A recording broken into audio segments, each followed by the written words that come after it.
Random. Et c'est parti. Ah. Oh là là. Oh là là. Donc, Bangladesh, de George Harrison, évidemment.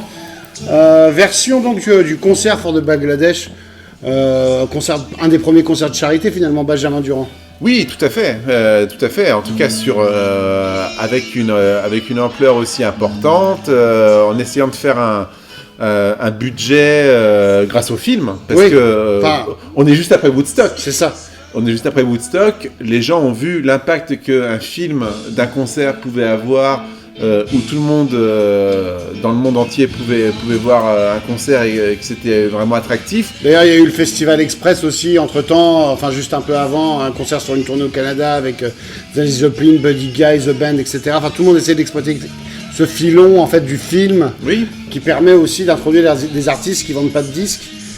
Mais là, en l'occurrence, ce que tu voulais dire, c'est qu'il sort sur ça, et Bangladesh, c'est un morceau donc, qui est le single d'après All Things Must Pass.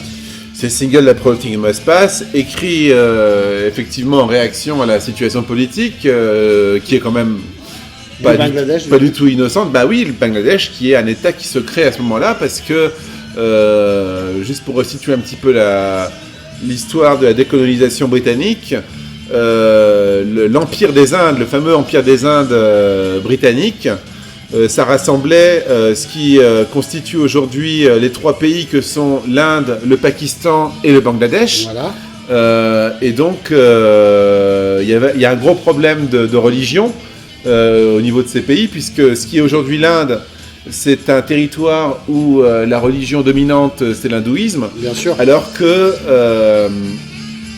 au Bangladesh et au Pakistan, ce sont des pays musulmans. Ouais. Et donc le Bangladesh était sous la domination de l'Inde à ce moment-là. Et il y a une grosse tension entre l'Inde et le Pakistan par rapport à ça. Et il y a la guerre, la tension fait qu'il y a une énorme famine qui se produit dans le territoire du Bangladesh. Comme en témoigne d'ailleurs la pochette du Triple LP qui est sorti à l'époque. Tout à fait. Et donc, à l'époque, bien sûr, George Harrison est toujours à fond dans l'Inde. Voilà.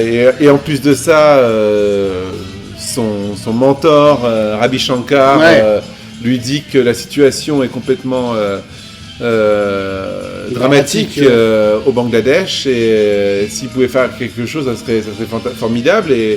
Et donc George Harrison a pour la première fois cette initiative de faire un objet culturel à la fois sous la forme d'un concert ou et d'un coffret LP, et d'un film. Et d'un film. Donc deux anecdotes à ce sujet, c'est que effectivement, pour revenir à Ravi Shankar, c'est lui qui ouvre le concert et qu'il commence un peu par gratter 2-3 accords de sitar pour s'accorder et que les gens se mettent à l'acclamer et il dit vous avez apprécié les accordages, j'espère que vous aimerez autant la musique.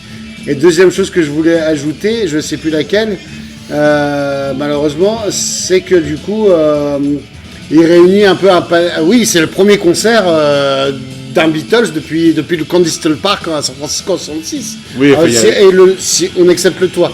Et le Suite de Toronto.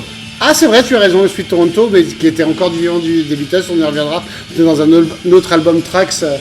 Voilà, et Bangladesh donc sort pour couvrir le film. Ça a été écrit exprès pour le film ou pas?